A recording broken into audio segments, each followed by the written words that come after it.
जंगल था। रात धीरे धीरे और गहरी होती जा रही थी। चारों तरफ अजीब सी खामोशी फैली हुई थी। बस कभी कभी झिंगुरों की आवाज उस सन्नाटे को तोड़ देती थी। उसी जंगल के बीच एक लड़का आरव अकेले कैंपिंग करने आया था। उसे एडवेंचर बहुत पसंद था। उसने एक छोटा सा टेंट लगाया, पास में आग जलाई और जमीन पर बैठकर आसमान में चमकते तारों को देखने लगा। लेकिन उसे नहीं पता था कि ये जंगल खतरनाक जंगली जानवरों के लिए मशहूर है। Stay back! Don't come any closer! I may be ISIS! Get away! Go!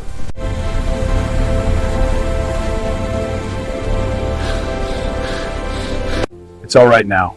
We're safe here. I was so scared. Thank you. Of course, just breathe. Jungle guard उसे अपनी जीप में बैठाकर कैंप साइट से थोड़ी दूर सुरक्षित जगह पर ले गए। Stay calm. It's far away. But I hear it! There, in the bushes, the eyes. They see us! They're coming closer! Stay inside, don't move.